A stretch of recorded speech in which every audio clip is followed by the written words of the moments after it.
Start the recording. Great. Welcome. This is ATD Orange County's BizSIG session, and this is our third session. We're talking about feedback and decision to act with a client out of Peter Block's flawless consulting model.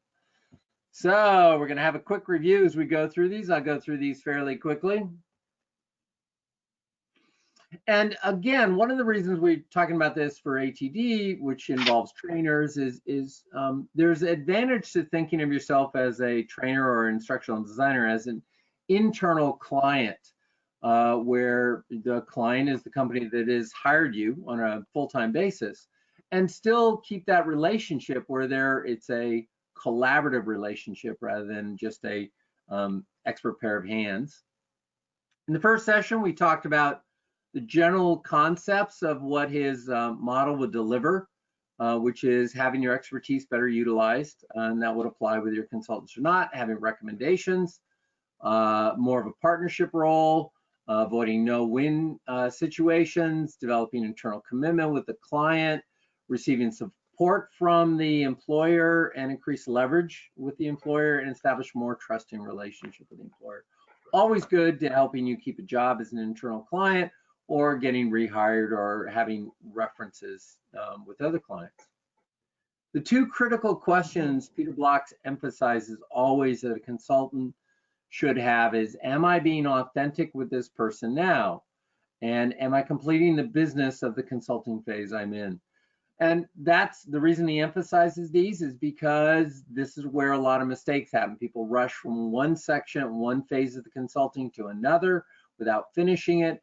And also people are not authentic for one reason or another. It could be ego, it could be fear, it could be the environment, it could be that the majority is against you, all kinds of things that can inhibit you from being completely open with the client. And then we're going to talk today as we talk about feedback, because communication really comes into play with his model in the feedback model, because it's not just what you say, it's how you go about saying it.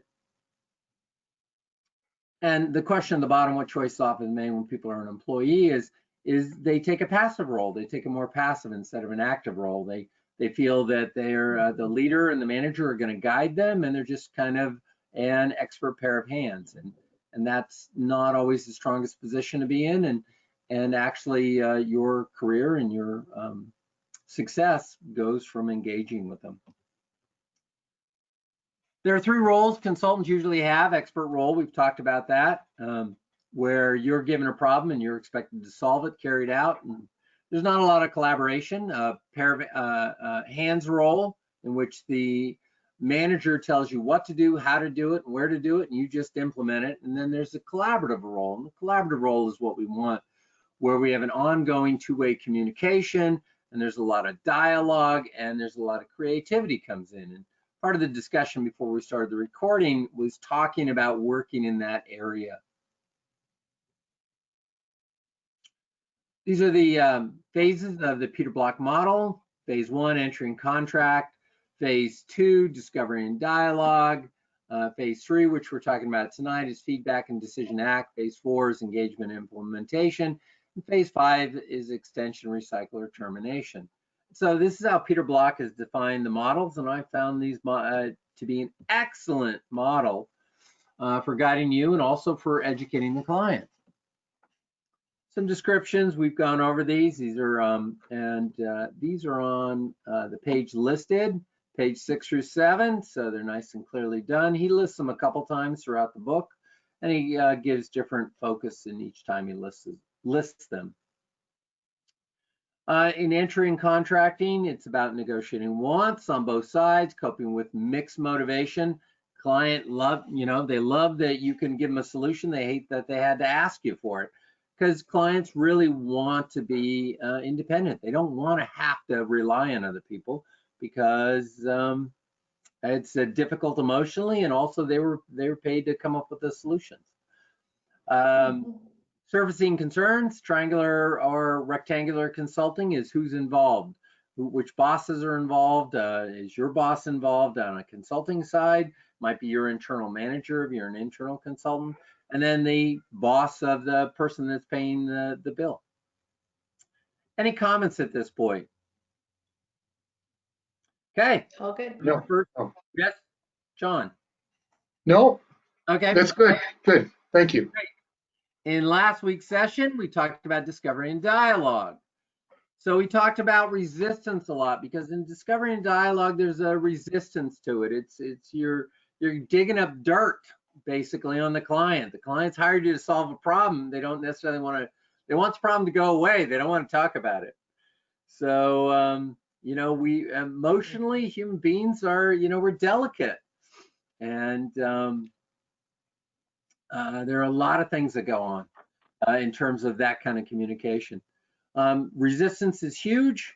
And one of the things the consultant needs to do is ask, what form is the resistance taking? Why is it taking this? How can we communicate back to the client that we're feeling resistance from them and resistance to move forward, which would interfere with a effective solution? And you know, how do we handle that discussion?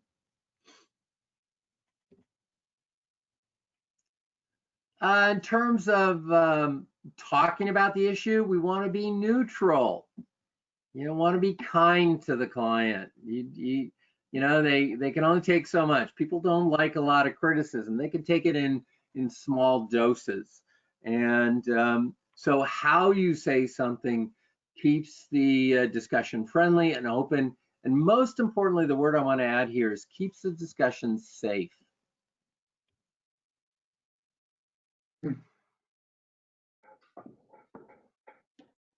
So in terms of moving ahead, the difference between just having a discussion and consulting is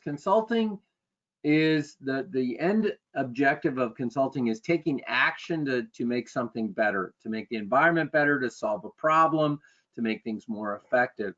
And so we're not just having a discussion, a theoretical discussion, we're having a discussion that is going to lead to action. And Peter Block focuses on, you know, some of the elements for it, which is keep simplifying, narrowing, reducing the study, so focus on the very next step the client can take. You want to take small bites in solving the problem. Let's get a success story out there. One of my clients always said, what's our next win? Because they had was constantly feeding to the internal political party. You know, what did we accomplish? What did we get done? You know, they'd spent X amount of dollars. What did they find?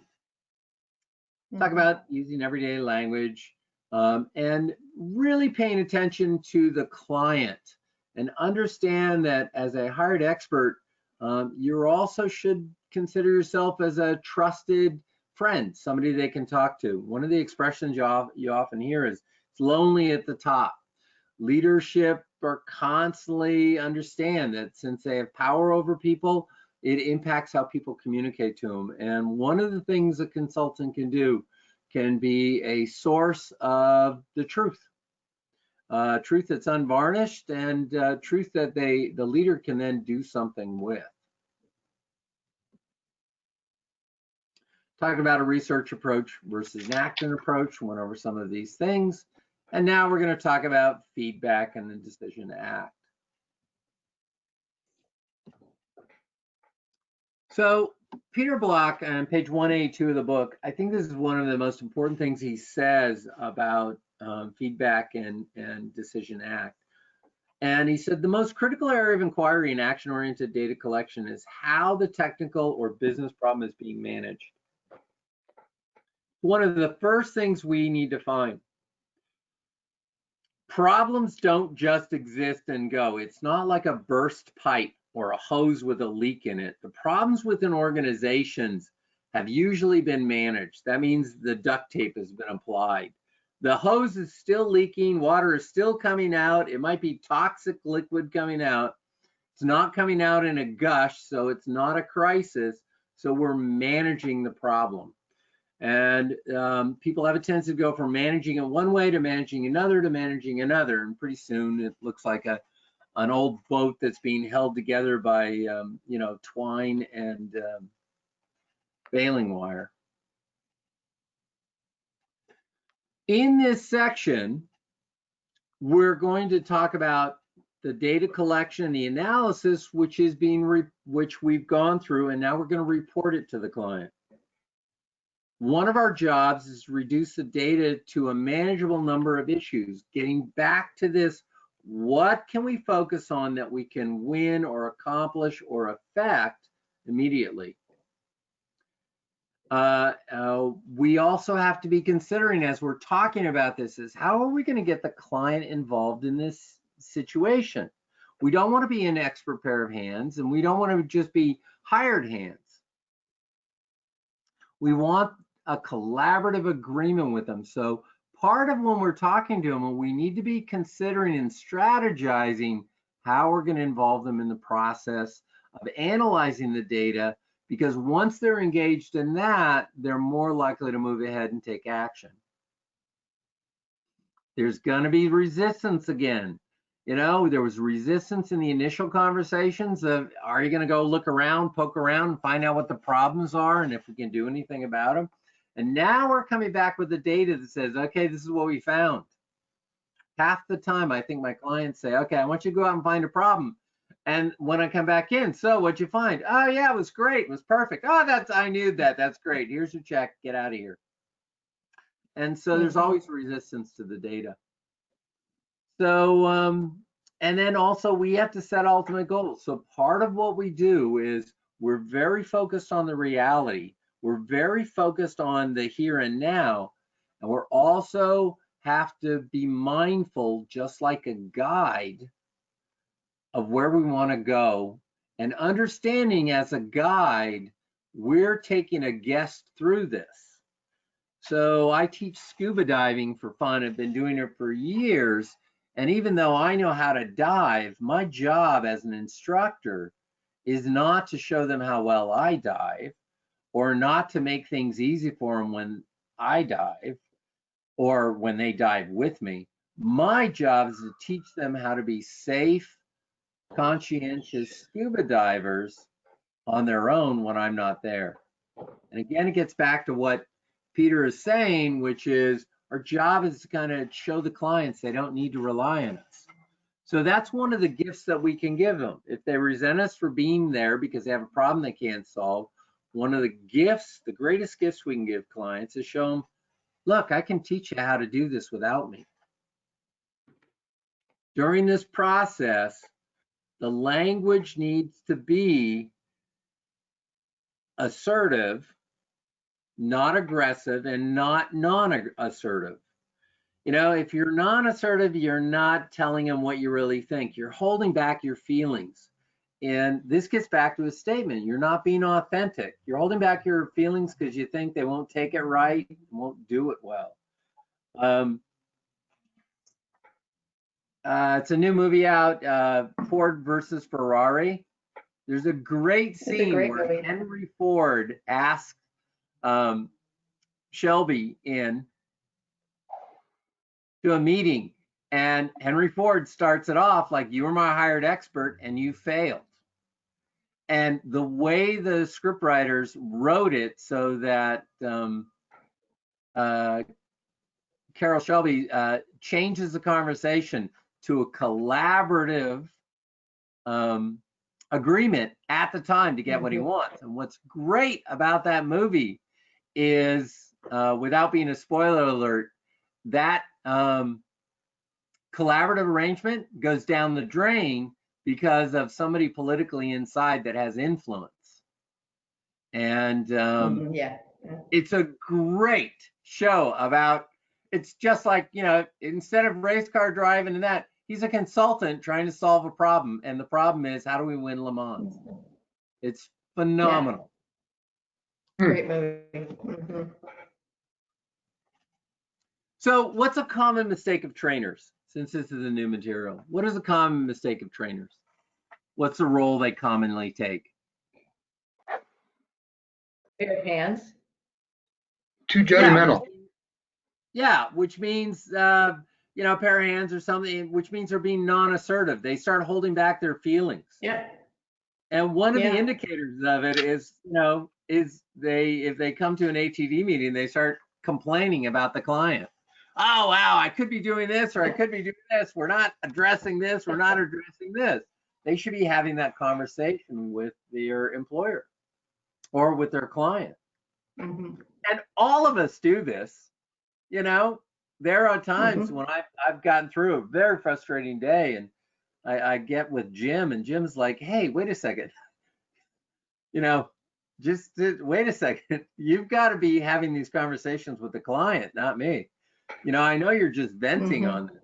We've got to arrange to have the client. So when you feel yourself venting or being frustrated by a client, really take notes on that. It's a great indicator that you need to change the discussion with the client.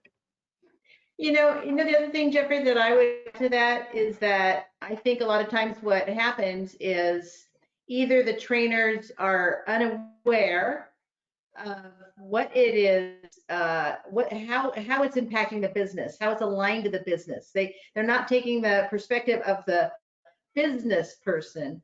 You know, they're taking the perspective of the training person. So they lose sight of what does this really mean. So I think that's one issue. And the other piece is, even if they do know that, when they get to that place where they're complaining and this and that, I think one way to kind of pull back is to go back to what's important here. What's the goal? What are we trying to get to? So now how do we use that? It's a great point. Great point. Yeah, and it happens all the time. And I absolutely, you've kind of nailed it. It happens all the time. And so what happens is we've got the situation where we're trying to move forward on something and we're working on the wrong end of the problem. We're working on this conversation where really what we needed is clarity on where we're going with this. And clarity in the business is a great point. Anybody else? So the idea of being not connected to the business is a particular issue in HR because and that's been one of the problems in human resources. I think it's becoming much more strategic, and all of you, it sounds like you've had some good experiences or some experiences with human resources. But to get in the mind of the business person, it is a strategic orientation that you have to have always. So what are you doing this for? It's got to result in some kind of change in productivity or profitability, behavior change of some kind. It's got to. We don't do things unless it's going to make a change. But it's got to be kind of articulated or re-articulated periodically. That's good. Absolutely. And John, I would supplement that with that articulation needs to sound like a business person, not a trainer. So the trainer speak has got to go. Okay. You get rid of those words. Okay, that's good. That's an excellent point. Absolutely an excellent point on that. It's let me see. I'm trying to think of trainer speak. What's some trainer speak? They'll talk to the training that they can do, or you know, here's we can do this activity, or we can kind of come and do this kind of event, you know. So it gets into the minutia or the non connected to the business talk, right? So you know, the business talk talks to, you know, the ROI, what are we trying to accomplish here? What are going back to you know, look at that annual statement and what are the things that are trying to be accomplished? You need to be talking to those things, right? And then say, you don't have to tell you how. Don't get into the how. I think the trainers get into the how. Excellent, excellent. Yeah, so that's a great point. It's very much you know, the cliche is to a carpenter with a hammer, everything's a nail. And, yeah, and that's one of the reasons I really like the change ATD made to their focus. I mean, before was the American Society of Training and Development, and then when the Association for Talent Development, they started pulling in coaching and consulting and talent management. Yeah, training is not always the solution, and often training is only a small fraction of the solution, and so it's got to be coordinated. So why does that happen? So the trainers that are in an organization, what is working against them in the organization that they get stuck in that kind of behavior? Because it's not it's not trainers. If you talk to trainers, they say, yeah, I should know this, or I should be included in this, or I should know this, and they haven't included. Why don't the other divisions and firms include them?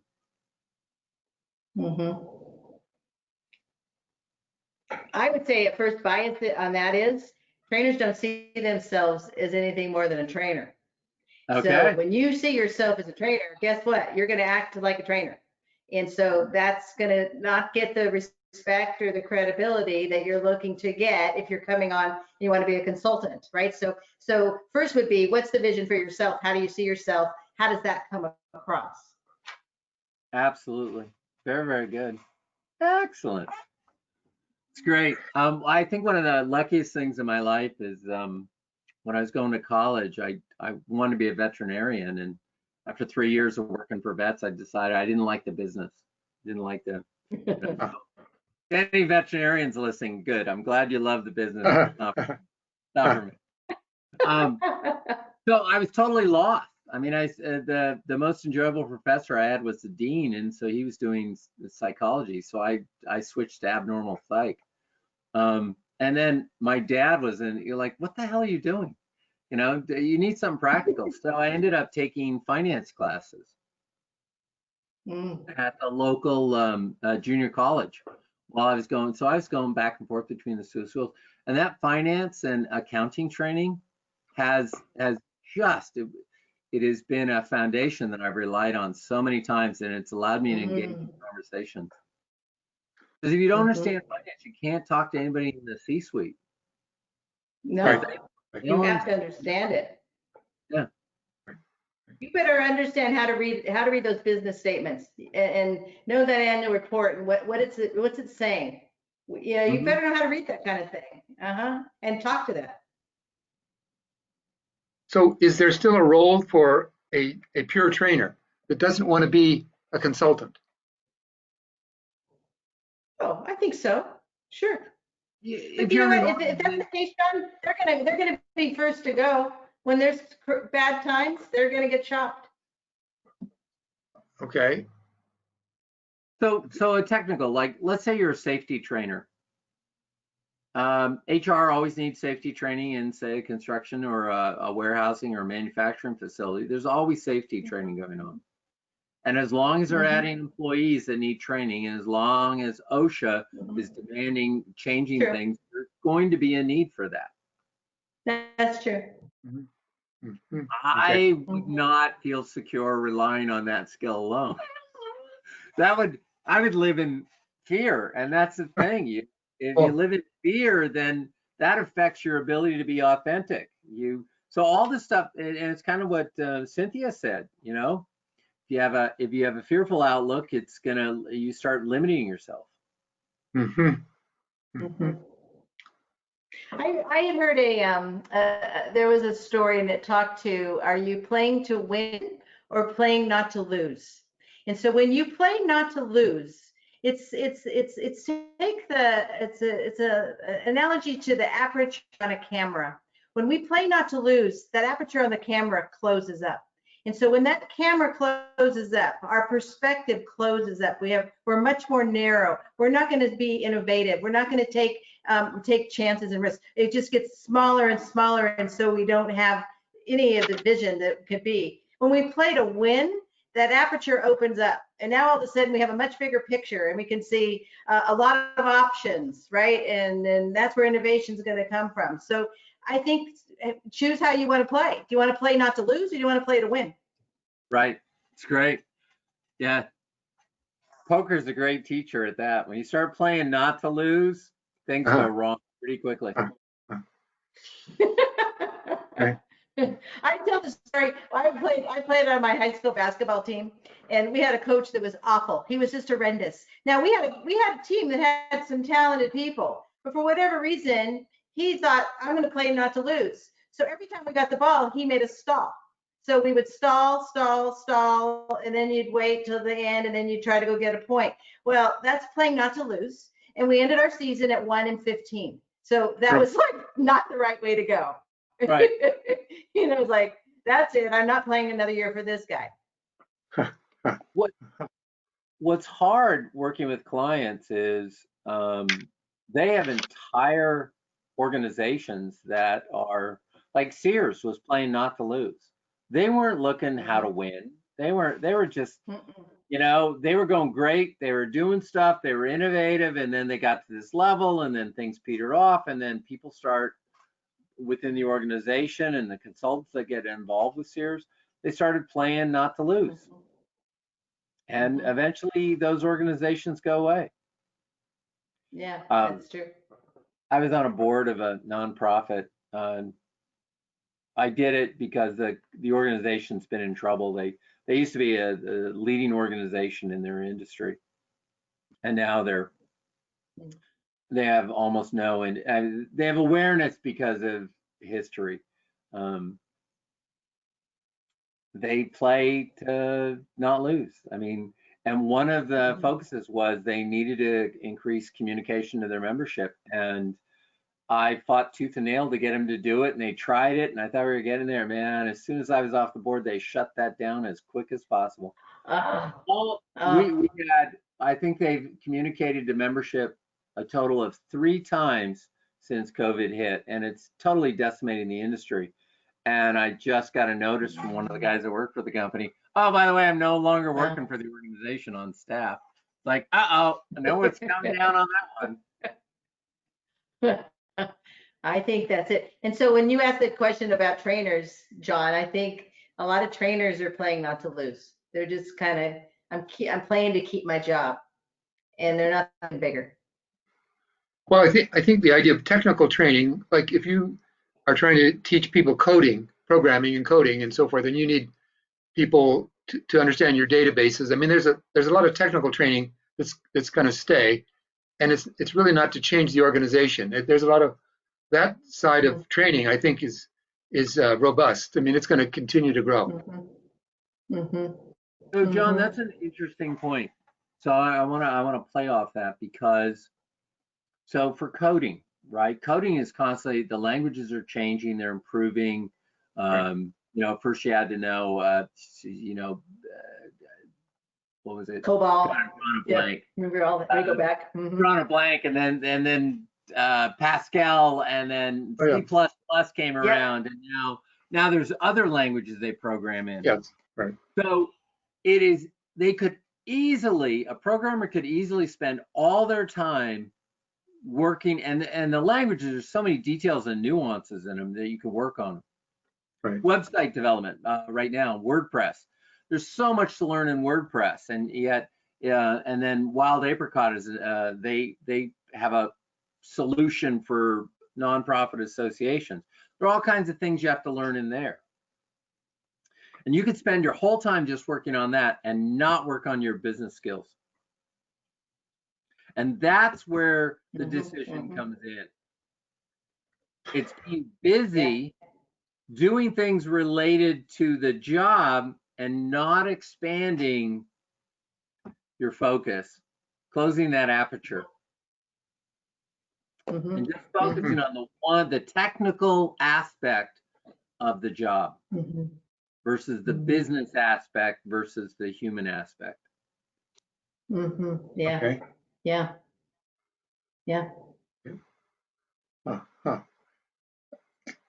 Cool. All right. So some skill sets. So data should always tell a story, and it shouldn't be a biased story. It should be an assertive story that is neutral in tone. And we'll talk. I mean, I love Peter Block's analogy. He starts using the courtroom to describe the role you should play. Right. And so story development is important. So how to tell a story, and there's an entire section on storytelling and what a good story is and how to tell it. Do you tell a hero's journey story? Do you tell what is? How do you create the story? And part of the story development is focusing on the data that you can take action on. You have to have emotional intelligence skills. You have to be aware of yourself and aware of others and aware of how to manage yourself, how to manage others, be aware of the culture and how to manage the culture. And then you have to be good at your conflict skills, and because your conflict skills are going to be important in dealing with the resistance. And then your engagement skills, building excitement to act. So in the board meeting last night, we were talking about doing something. I said, oh yeah, it's going to be sales skills. People don't even like the term sales skills. Well, it's not really a sales job, Jeffrey. Okay. So we'll call them engagement skills. So instead of sales skills. So True. Oh yeah, a trigger word.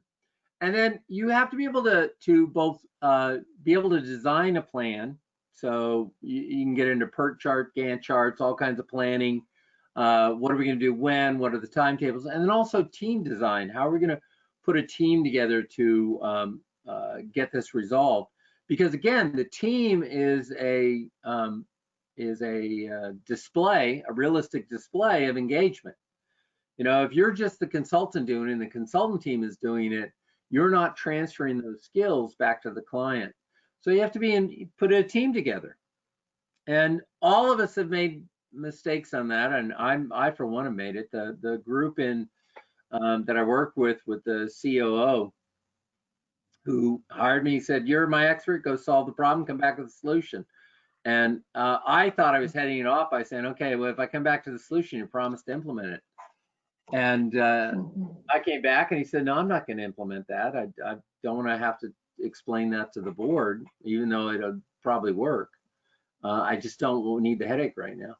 So again, I should have gotten the team. You know, had I planned it better and team designed it better, much more likely he would have been able to implement it. So that was a mistake on my part, and I short-circuited because, frankly, he had no interest in a team being involved.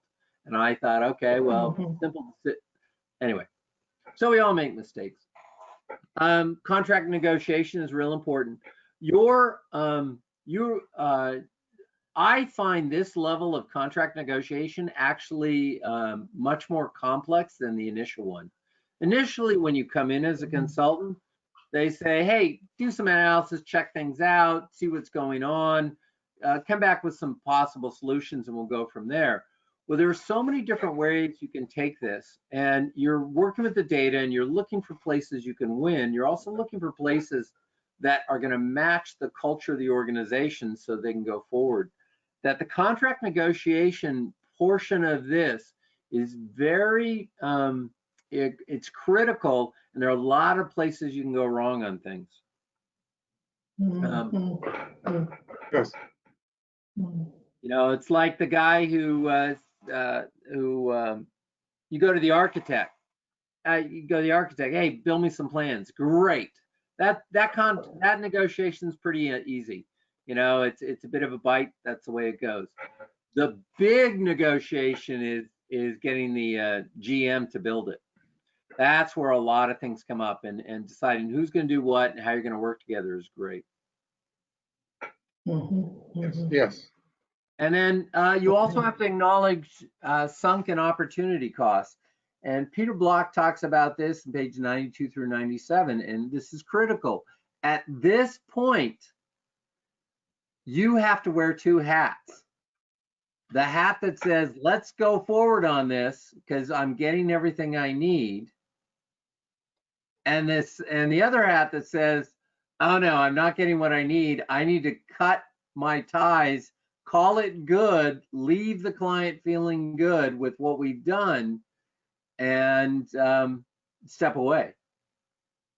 And those are hard to do because usually, you know, it's a client you've been working with. You're basically cutting the client loose. So common mistake of trainers in this area. Comments? Anyone?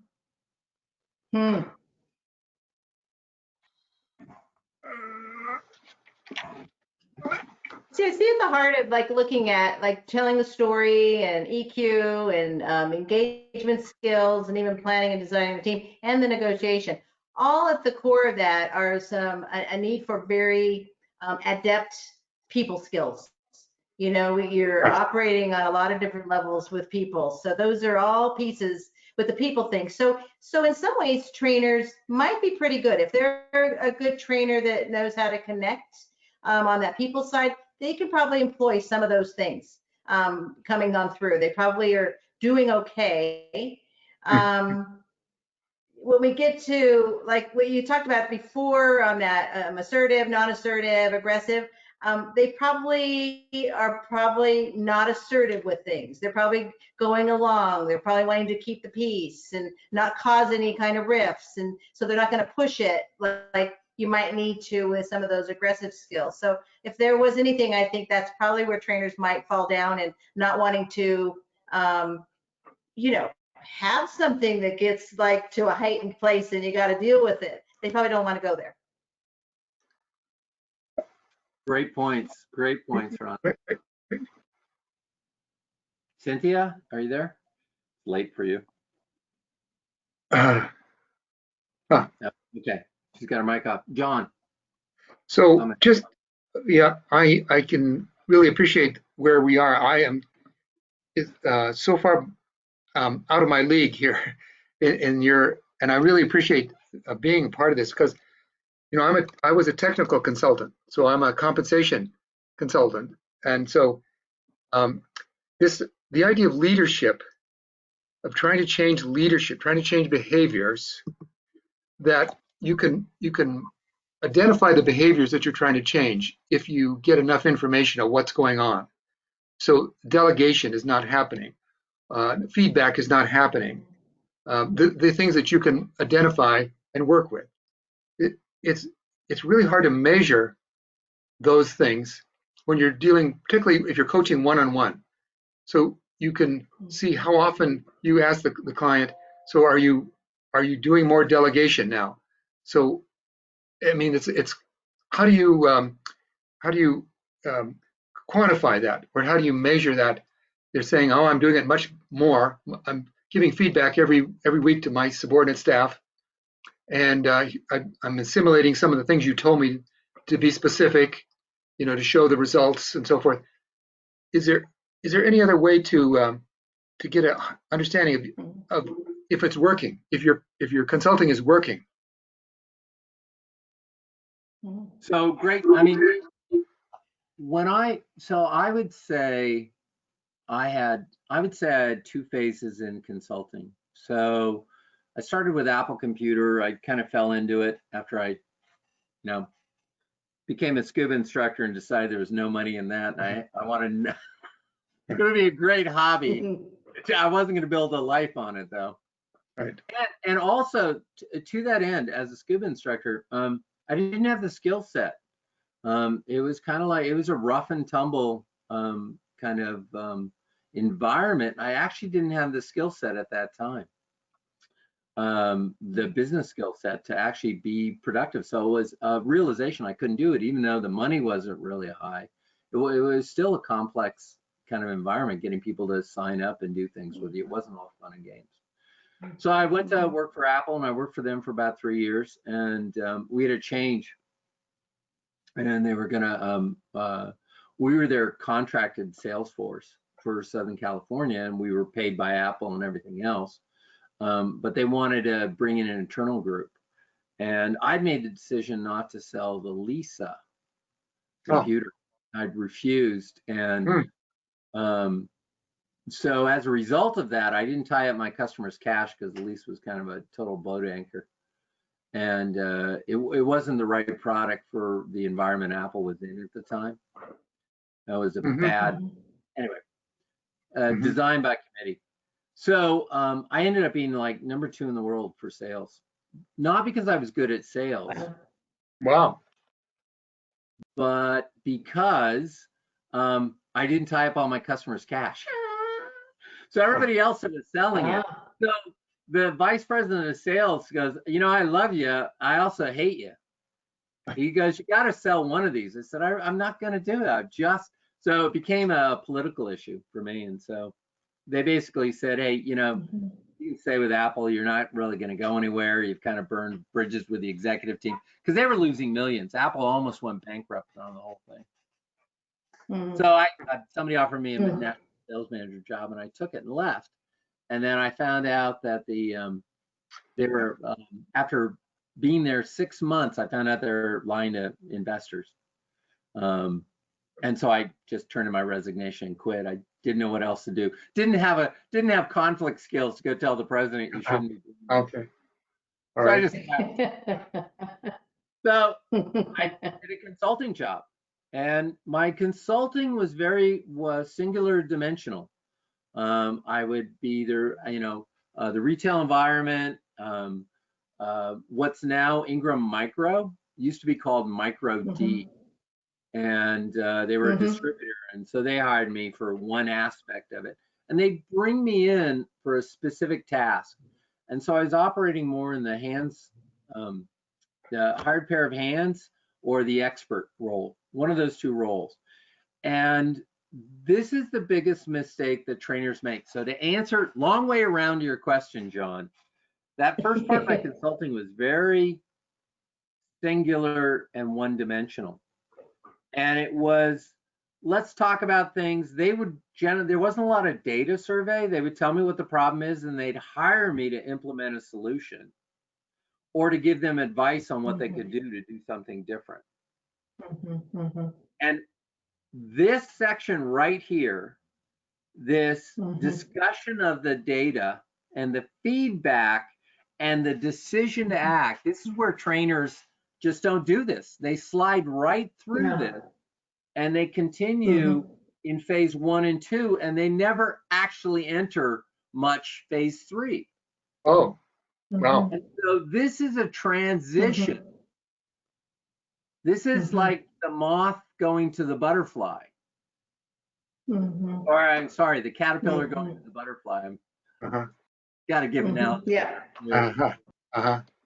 So this is a stage where you have entered kind of the cocoon, and you're going to either break out and be a butterfly, or you're going to just disappear.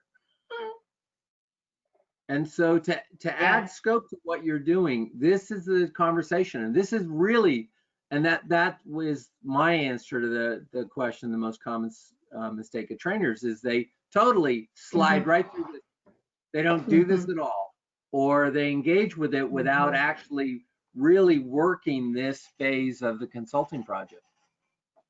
You know what's interesting, Jeffrey? Because to me, at the heart of this really is that ability to sell, right? So those sales skills are critical here, because you're having to maneuver going through these different pieces and win others over to to where you're going, what you're going to propose, kind of pushing that forward. So it's surprising, Jeffrey, you coming from the sales background and going into that consulting role, and not like going to those sales skills that probably really had propelled you before. And maybe do you think it was because you were like, this is a new kind of role and you're figuring it out, and not like thinking those are skills that transfer over? I don't know, because it seems like you would have made that adjustment, to say, okay, I got this. I see where we need to go, and I'm going to push for that. So it's an interesting question you asked. So so first of all, Apple hired me. I started in the accounting department. Wow. Except I'm slightly dyslexic, and I transpose numbers on a regular basis. So after about 2 days, they were like, "Oh my God, this is not working." They threw me into customer service, and it was only in the customer service. The salespeople at that time were not very good at Apple. They really weren't. They were,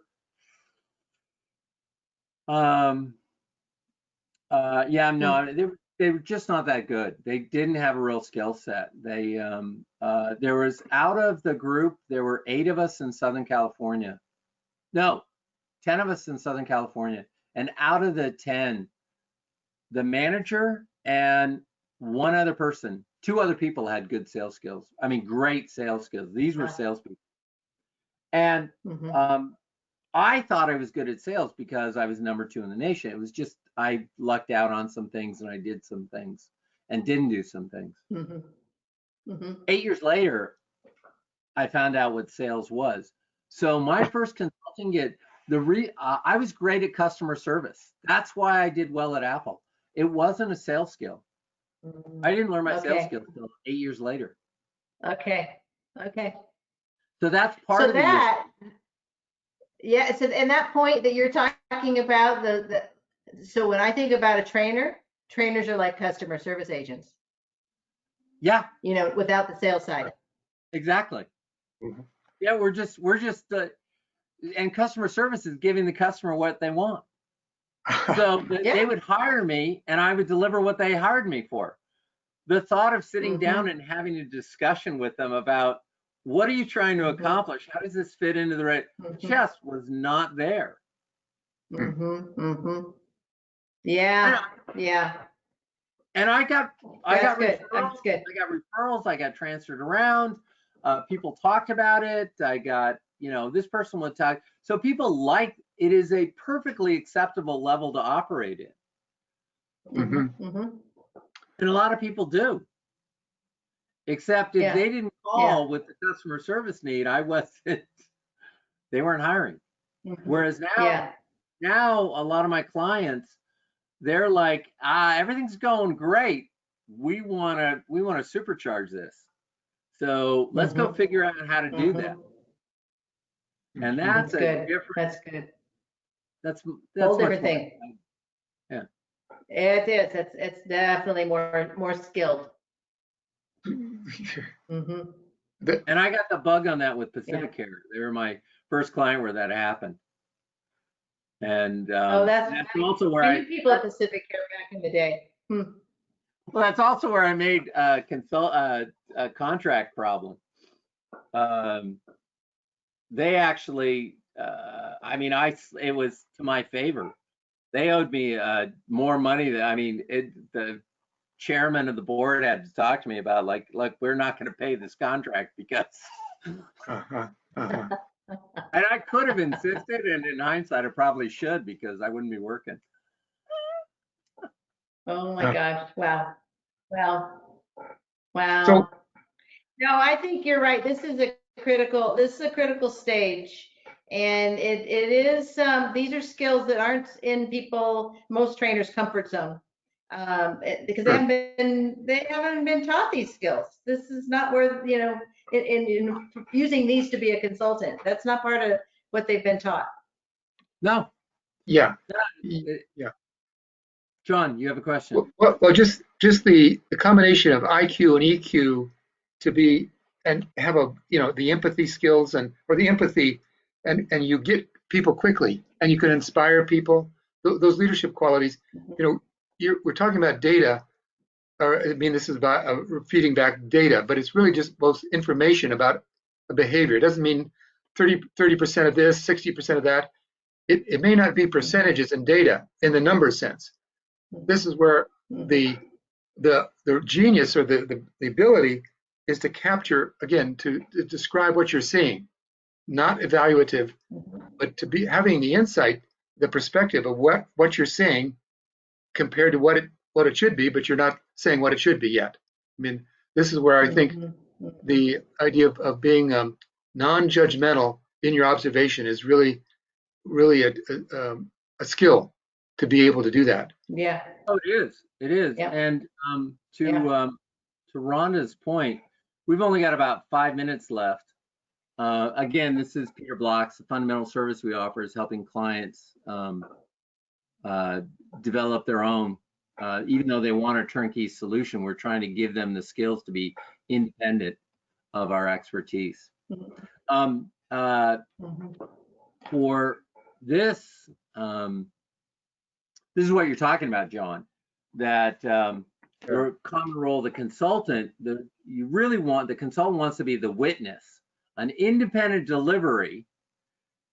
Right. And the result of an independent delivery will engage the client and you'll get collaboration. And this is where my sales skills initially, once I did learn sales skills and I went back into the second wave of consulting that I did, because in between the company hired me and I worked for a company and then I owned a company and then I became a commodity broker and then I came back into this world. On the second span of this, then now I had sales skills. And so in the sales skills, I was letting my bias interfere and I was not listening as well and I was highly persuasive. And there were times I could have taken the client down the wrong road unintentionally and just, you know, by luck of the draw, it didn't happen. So there were a couple clients that it could have gone bad because I had a bias on what the result was. And I was not being a witness. I was being more of the, would I be the jury? I was being more of the jury. Judgmental. Yeah. A lot of judgment there. Jeff, can you give me an example of what kind of data were you talking about in this particular example? If you can remember, what was the behavior that you were looking at that you were working on with them? Well, it's not the data. It's just how you deliver the data. So and this is where Rhonda keeps talking about communication. Your communication, this is the reason Peter Block goes over this, is it's not what you say, it's how you go about saying it. And this is all in the language you use. So what you'd say is, you would say to a client, if you said to a client, look, you guys are really doing this wrong. Right. Okay, now you've just, which role am I? I'm the jury. Yeah. Instead of saying, judgment. Instead of saying, this is what you're currently doing, these are the results you're getting, some of the other industry players are doing this and they're seeing different results. So one is you're giving your opinion. So we're going back to this. And Peter, when Peter spends time on something, he's spending time on it for a reason. So in this case, it's when you express your own wants and views in a way that negates or puts down the client, that's being aggressive. So if you say that, you flip into being aggressive. And there were times, if I look back in the conversations, it was aggressive. I didn't intend it that way. It's just, and it comes from all kinds of things. It comes with the way I was raised. You know, my dad was an engineer. It either worked or it didn't. If it didn't work, fix it. And if you tried to fix it and it didn't work, get somebody else who could fix it. So there was, a lot of judgment going on. And he's from Switzerland, and that's, I guess, the culture of Swiss is he's the right or it's wrong, and they're kind of, and there's no intention about that precise. So Jeffrey, going back to like looking at those common roles, go back to what we talked about last week. The key is to go back to those questions, so that you get to that place where it's to collaboration. So it's using those questions a lot of different ways that help you, not to help people, make them feel like they're being put on trial or they're being judged or they're, you're pushing back on them. It's asking those questions in a way that they come to those conclusions. Then you can come back in and say, hey, based on what you're saying, I can see this and I can see how we could maybe go in this direction. What do you think about that? Right. So you can leverage off of what they've said versus being someone who's pushing. Right. And when I talk about trainers skipping this step, I'm speaking from my own experience, because the reason you don't ask questions, there are all kinds of emotional pressures. Is either the client is expecting to have an answer, you're wanting to prove your worth to the client, and the number one thing, you're trying to rush through this step. This step is tedious, and it's fairly high risk, because the client at this point can turn around and go in a different direction. They can end it. And when you walk into the room with a client on one of these discussions, you can feel that half of them is thinking, I really don't want you here and I really don't want to work with you anymore. And I don't mean that in a bad sense. I mean that in a way of they have, they were hired to solve problems and they don't want to rely on consultants. They want to have employees and they want to work within it. It's when now when you get to the real big boys and and they're working with the big consulting firms. But that's why it's when you're able to convey that you're non-evaluative, you're really supportive. You're basically supportive. The idea that you can and authentically do that. I mean, it's very hard to disguise, I would think, support. I mean, don't you find? I mean, if you find the client something very dislike them in some for some reason, it's can you still be supportive? Can you still be neutral? Yeah, you absolutely can. We're at 8:33. Do you want to go for 10 more minutes? That's fine with me. Okay, we'll give it 10. Yeah, and you have to train yourself for that kind of language, though, and you have to practice on it and work on it, because remember, your emotions are running high too. Their emotions are running high. They have a problem. They have a hose that's got duct tape on it, and they've finally come to the area where they want to do something about the duct tape. And that impatience, let's get this done and get on. This isn't the main issue. Yeah. And also, the organization still lives. This is where culture comes in. Right. We got brought into this huge project, and they were trying to change a 125-year-old culture. And each one of these stages, and where we spent 4 years just on phase 1 and 2. Gee whiz. And playing around with different solutions so that when we came back, this is what we needed to do for the solution. Now, when you say culture, you're meaning some of the norms of behavior in that company, the expectations, the values. Right. So did you actually enunciate, these are the current values and norms, and these we want to change these? Right. Well, so we actually knew what the norms were, and they knew what the norms were, and they knew what their main problems were. Just because they knew it didn't mean they were going to change it. And just because the individuals that brought us into the organization and convinced everybody to spend money on this project didn't mean that the organization, which has 32,000 people in it, was going to actually change the way they did something. We were working, at the most, we were working with 75 people out of 32,000. It's a small minority. And we were looking for a foothold to show success.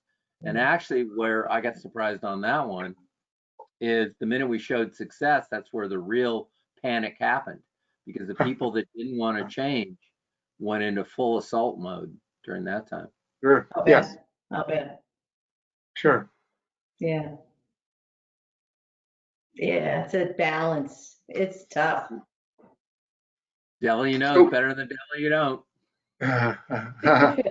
That's right. A lot of resistance. Well, it's natural. Like Cynthia brought up David Rock, and one of the things David Rock talks about is that just what's going on in the brain. When the brain perceives something that it takes as a threat, takes that as a negative, doesn't even mean it is, but it just perceives it. So when you have people that are resisting this, or they see this change and they're threatened by it, the brain magnifies that, what it perceives as that negative, that threat, by 5 to 10 times. So what might be here, they're seeing as much bigger, right? So now you're working with that, and you've got to do something to bring that emotion and that feeling of threat down, just to get even before you can move forward. Yeah. No. I mean, both of you have the ability to convince me that I would trust you. You're the authentic, and I don't see you as a threat. So whatever that developed or instinctual skill, it's rare. It's rare. That's why it's hard to teach. I think it's hard to develop it. because the mind, I think people can pick up sincerity pretty quickly, and even if they're desperate, they may be anxious, and they can still sort it out. Although it's maybe hard for them to say no at certain point. So you kind of have some advantage that they need your help. They know they need your help. So they're giving away. Don't you think they kind of know that you can help them, and they know it, and they're not defensive. You reduce their defensiveness. So just to kind of circle back, and also, we're going to do this next week and the week after, and the next two modules almost need a consulting project or something to work on, or we can keep this kind of general conversation where we talk about examples. If you haven't seen that movie, if you got, I think it's on HBO. Okay. Ford versus Ferrari. Yeah. It's good. I saw it in the movie theater, so it's been a while. From a consulting standpoint. Okay. And understand that those politics, so you may be talking to your client. You don't have one client. And that's one of the things that's very, very clear, that even though Ford was running the company, he was being influenced internally by people who had their own agenda, their own bias, their own fear. It's a great example. Okay. Yeah, that's good. And then the other one to watch on communication is A King's Speech. Oh, that was good. That's a long time. I haven't seen that in a while. That Good one. first meeting where the king comes in for their first session. Yeah. Genius. It is a perfect coaching session. Okay. And what's great about it, the king has a problem. He has proof that he has a problem. He has proof that it is costing him. It is proof that he's not going to get away with it. He's got all these things that you would think he would be ecstatic in listening to somebody that could help him. And he fights it tooth and nail the entire way. And the whole way. You're thinking the whole way, wow. Even after he's had success. Exactly. And he still fought it. It's crazy. It's great. Crazy. It's absolutely great. And on a lark, and so much of your consulting projects, this is why most consulting OD projects fail, is because there's so much luck involved. In that case, in the King's Speech, he happened to do a recording of him. He happened to have that equipment, have that out, and he happened to get him to do enough of it, and then he gave him the recording as a departing gift, and the king happened to listen to it. 9 times out of 10, that record would go in the trash. Yep. And without all those steps, it just wouldn't. And even after that, they still had drama because of fear and different situations. Jeez. Yeah. Thank you. It's pretty good.